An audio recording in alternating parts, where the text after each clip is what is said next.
Before I begin, I have an issue that I need to address. As you know, and I've made applications several times, the disclosure in the record is entirely deficient. We've been trying to deal with these redactions. There's still redactions for parliamentary privilege, which the government has not removed. There's no legal basis for, as you've already ruled, to redact any document on the basis of parliamentary privilege. There's also the issue, as I've re-raised by email as well, the issue with the notes of this witness. The process that was used in dealing with that needs to be reassessed. These are important witnesses. I need rulings, and so does everyone here. The rulings on the redactions are so important. And for example, Ms. Jody Thomas testified and said that she supported the invocation of the Emergencies Act. But there's a note that we got after we fought for the one redaction we got that said Jody Thomas did not. And it was put up on the screen. It was notes taken. It had one Section 39 redaction on it. So if that's a cabinet document, we can assume cabinet knew about it. And it states that Section 2, no violence, and they were trying to come up with a way how to make this work anyway. That would have been very helpful to have when she was on the stand under oath. This is happening constantly. There is thousands of documents that the DOJ is dumping. If you can, I'm not looking for a speech. I understand there have been issues about redactions. I believe that one is one I ordered disclosed, and I believe you questioned somebody about it as recently as yesterday or the day before. I am not sure about the redactions, certainly for, just to qualify, the redactions with respect to parliamentary privilege. I didn't say it doesn't exist. I said it was novel and that the arguments presented were insufficient, and I ordered the 3 redactions disclosed. We received something, I think it's yesterday, or maybe it was even today, and I apologize, I haven't yet ruled on it. That's true.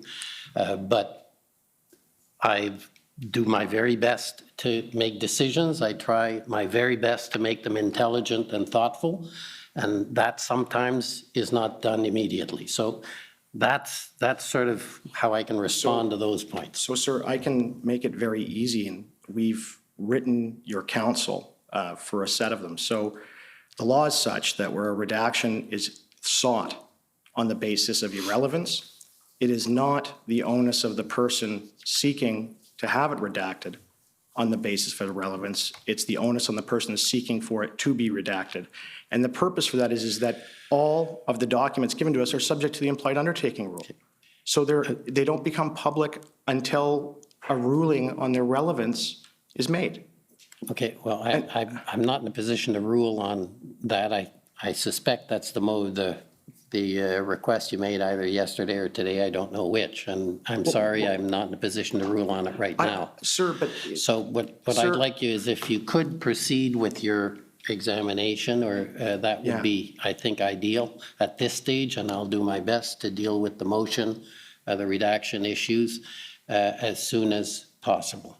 Okay, but I just want to put on the record that throughout this entire proceeding, all counsel here, and we're on national television, this is supposed to be completely transparent. This is the purpose of this. I'm doing my very best. It's not your fault. Well, It's just the fault that nobody's ordering DOJ to actually produce what they're obliged to do. Well, that's something you can deal with in another forum. I'm doing the best I can here. I think we've gotten a lot of disclosure. There are issues, and we're dealing with those issues that are raised as they are raised. We dealt with the ones you raised, I believe, at the end of last week, made some orders, confirmed some of the redactions, and we'll deal with your most current application. But could you just not order that the redactions for parliamentary privilege, because I can tell you, I've studied that area in and out. And the reason no one could provide you an authority for the purpose of a redaction on the basis of parliamentary privilege is it doesn't exist. And parliamentary privilege is, of course, an ancient doctrine. And if you would just order the production of the records without those redactions, it would remove a whole bunch of them. Then, if you would order the production of all relevant records with respect where irrelevant is claimed, those records are then subject to the implied undertaking rule. And there's no national security issue with those. If they were, Section 38 would be claimed. There's no cabinet confidence, so Section 39 is not claimed.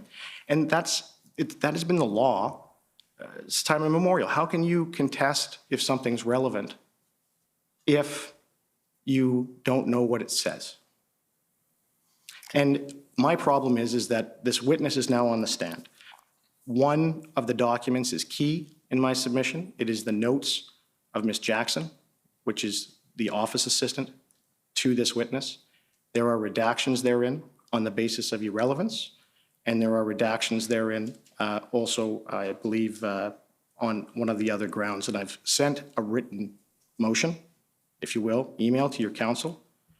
We've been asking for these things and asking for proper production throughout this proceeding. All council are in agreement that we don't have proper production, sir. Okay, well, I'm not sure you can speak for all council, and I'm sure they can speak for themselves as to whether or not you've been asking for this a long time. I'm not aware that you asked about those redactions, So, but maybe I don't have the records. But So, sir, anyways, we're going to have to stop this. Yeah. And despite your belief that the law is always very clear, my experience of 20 years is that's why judges are around. So if you could proceed, otherwise, we're not going to get anywhere. So if I could bring up